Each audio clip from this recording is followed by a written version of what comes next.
தமிழ் சினிமாவில் அடுத்ததாக ஓடிடியில் ரிலீஸ் ஆக இருக்க படங்கள் என்னென்ன, எந்தெந்த படங்கள்லாம் அஃபிஷியலாக ஓடிடி ரிலீஸ் தேதி அறிவிச்சிருக்காங்கன்னு இந்த வீடியோவில் பார்க்கலாம்.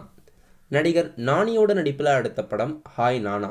இந்த படம் ஏற்கனவே தியேட்டரில் ரிலீஸ் ஆகி அடுத்ததாக ஓடிடி ரிலீஸ் தேதி நெட்ஃப்ளிக்ஸ் தளத்தில் ஜனவரி 4 பேன் இண்டியா லாங்குவேஜில் ரிலீஸ் பண்ணுறதா அறிவிச்சிருக்காங்க.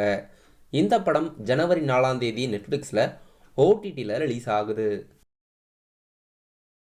நடிகர் சதீஷ் நடிப்பில் அடுத்ததாக ஓடிடியில் ரிலீஸ் ஆக இருக்க படம் காஞ்சூரிங் கண்ணப்பன். இந்த படம் ஏற்கனவே தியேட்டரில் ரிலீஸ் ஆயிடுச்சு.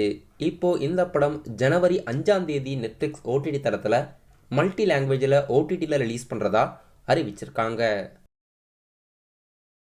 கங்கனா ரனாவத் நடிப்ப தேஜஸ் படம் அஃபிஷியலாக ZEE5 ஓடிடி தளத்தில் ஜனவரி 5 ஓடிடியில் ரிலீஸ் ஆகுது. மல்டி லாங்குவேஜில் ஓடிடியில் ரிலீஸ் ஆகுதான்னு வெயிட் பண்ணி பார்க்கலாம். இப்போதைக்கு தேஜஸ் படம் ZEE5 ஓடிடியில் ஜனவரி 5 ரிலீஸ் ஆகுது. 2023 இயர் எண்டில் தியேட்டரில் ரிலீஸ் ஆன படங்களில் ஒன்று ஜோ. இந்த படம் தியேட்டரில் ரிலீஸ் ஆகி மக்களிடையே நல்ல வரவேற்பை பெற்றிருந்தது. இந்த படத்தோட ஓடிடி ரிலீஸ் தேதி இன்னும் அறிவிக்கலை. OTT rights Disney plus Hotstar வாங்கியிருக்காங்க. ஜனவரி 2nd வீக்கில் இந்த படம் ஓடிடி ரிலீஸ்க்கு வாய்ப்பு இருக்குது. ஜோ படத்தோட ஓடிடி ரிலீஸ் தேதி இது வரைக்கும் அஃபிஷியலாக அறிவிக்கலை. அறிவிப்பு வந்தால் நம்ம சேனலோட அப்கமிங் வீடியோஸ் அப்டேட்ஸில் பார்க்கலாம். ஆஹா தமிழ் ஓடிடி தளத்தில் சவபி படம் டைரக்ட் ஓடிடி ரிலீஸ் ஆகிறதா இருக்குது. இந்த படம் பொங்கல் முன்னிட்டு ஆஹா தமிழில் ரிலீஸ்க்கு பிளான் போட்டிருக்காங்க.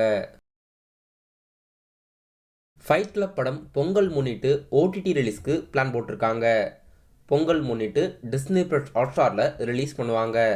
இப்போதைக்கு இந்த படங்களெல்லாம் நான் சொன்ன தேதியில் ஓடிடி ரிலீஸ்க்கு வாய்ப்பு இருக்குது. இதில் ஒரு சில படங்கள் அஃபிஷியலாக ஓடிடி ரிலீஸ் தேதி அறிவிச்சிட்டாங்க.